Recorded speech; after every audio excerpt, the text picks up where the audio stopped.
I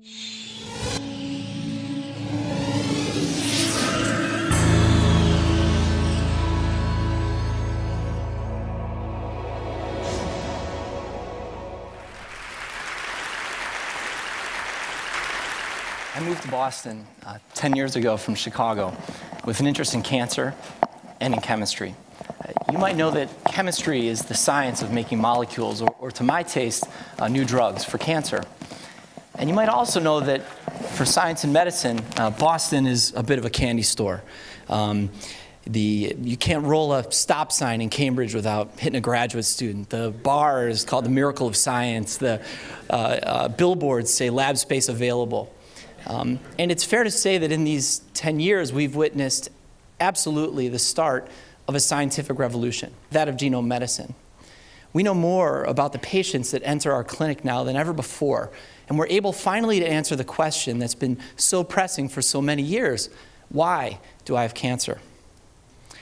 This information is also pretty staggering. You might know that so far, in just the dawn of this revolution, we know that there are perhaps 40,000 unique mutations affecting more than 10,000 genes, and that there are 500 of these genes that are bona fide drivers, causes of cancer.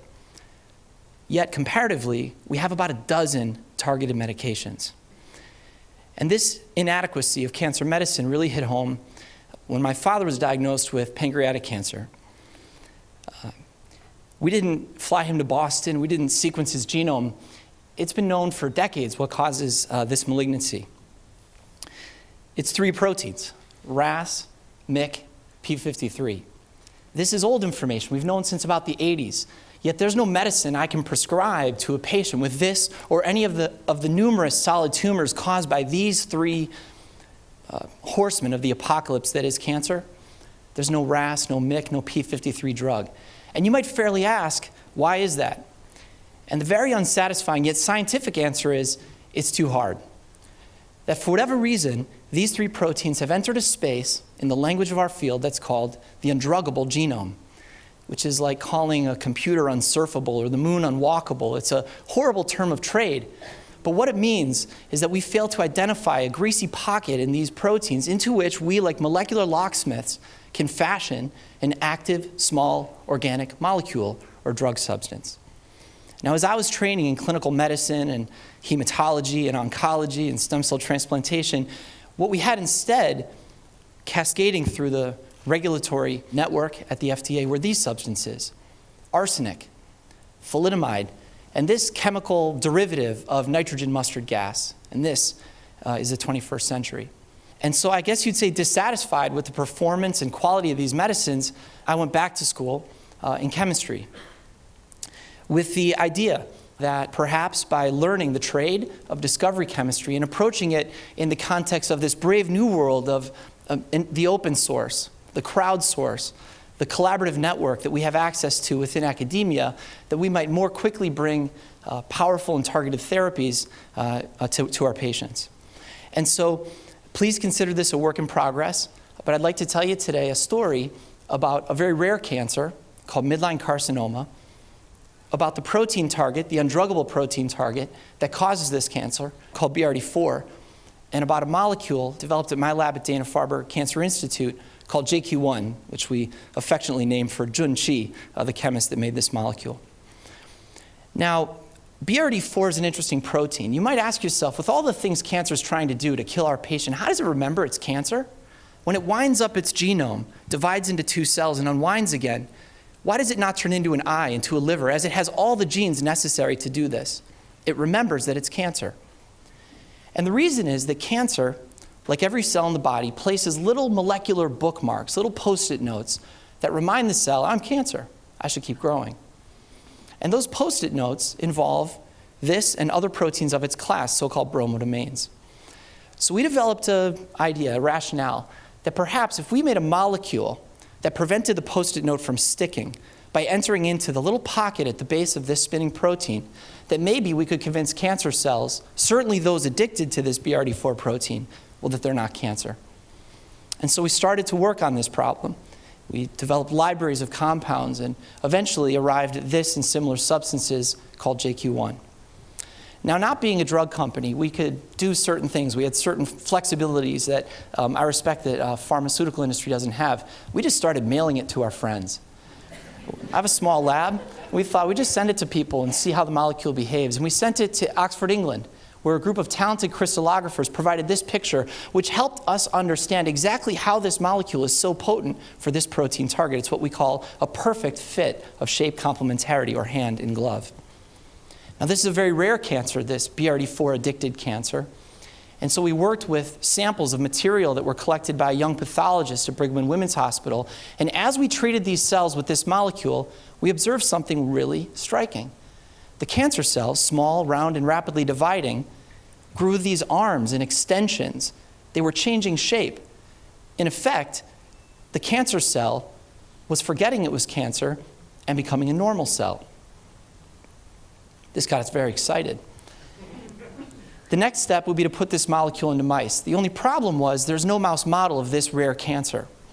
And so at the time that we were doing this research, I was caring for a 29-year-old firefighter from Connecticut who was very much at the end of life with this incurable cancer. This BRD4 addicted cancer was growing throughout his left lung, and he had a chest tube in that was draining little bits of debris. And every nursing shift, we would throw this material out. And so we approached this patient and asked if he would collaborate with us. Could we take this precious and rare cancerous material from this chest tube and drive it across town and put it into mice and try to do a clinical trial at a stage with a prototype drug? Well, that would be, of course, impossible and rightly illegal to do in humans, and he obliged us. At the Lurie Family Center for Animal Imaging, our colleague, Andrew Kung, grew this cancer successfully in mice without ever touching plastic. And you can see this PET scan of a mouse, what we call a PET. The cancer is growing as this red, huge mass in the hind limb of this animal. And as we treated with our compound, this addiction to sugar, this rapid growth faded. And on the animal on the right, you see that the cancer was responding. We've completed now clinical trials in 4 mouse models of this disease, and every time we see the same thing. The mice that with this cancer that get the drug live, and the ones that don't rapidly perish.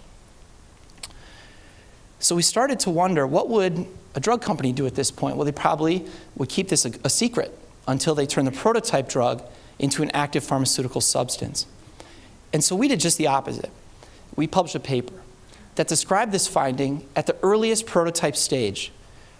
We gave the world the chemical identity of this molecule, typically a secret in our discipline. We told people exactly how to make it.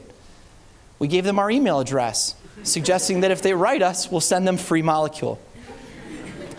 We basically tried to create the most competitive environment for our lab as possible, and this was unfortunately successful. Because now we've shared this molecule just since December of last year with 40 laboratories in the United States and 30 more in Europe. Many of them pharmaceutical companies seeking now to enter this space to target this rare cancer that thankfully right now is quite desirable to study in that industry. But the science that's coming back from all of these laboratories about the use of this molecule has provided us insights that we might not have had on our own. Leukemia cells treated with this compound turn into normal white blood cells. Mice with multiple myeloma, an incurable malignancy of the bone marrow, respond dramatically to the treatment with this drug. You might know that fat has memory. Nicely, we'll demonstrate that for you. And that, in fact, this molecule prevents this adipocyte, this fat stem cell, from remembering how to make fat, such that mice on a high-fat diet, like the folks in my hometown in Chicago, fail to develop fatty liver, which is a major medical problem.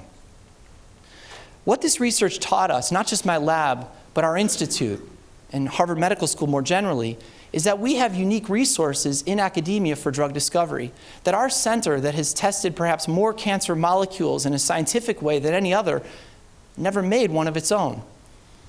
For all the reasons you see listed here, we think there's a great opportunity for academic centers to participate in this earliest, conceptually tricky and creative discipline of prototype drug discovery.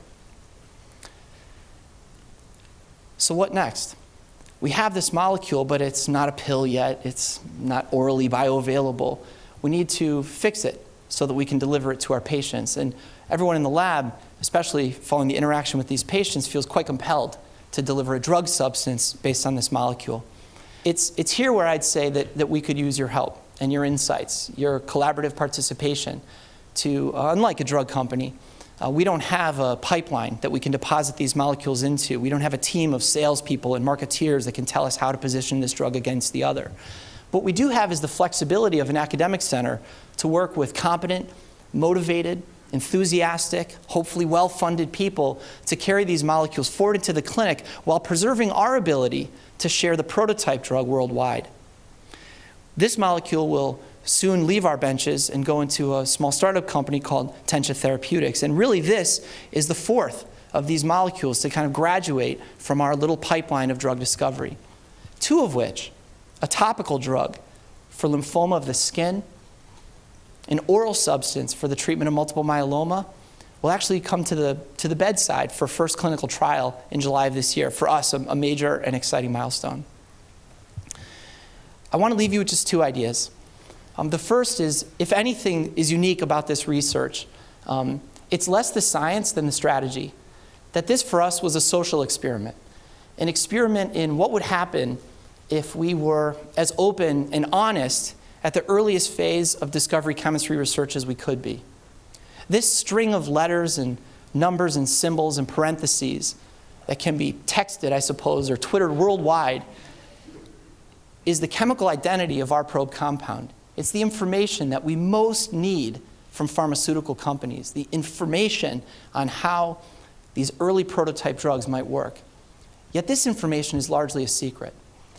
And so we seek really to download from the amazing successes of the computer science industry two principles, that of open source and that of crowdsourcing, to quickly, responsibly accelerate the delivery of targeted therapeutics to patients with cancer. Now, the business model involves all of you. This research is funded by the public. It's funded by foundations. And one thing I've learned in Boston is that you people will do anything for cancer, and I love that. You bike across the state, you walk up and down the river. I've never seen, really anywhere, this unique support for cancer research. And so I want to thank you for your participation, your collaboration, and most of all, for your confidence in our ideas.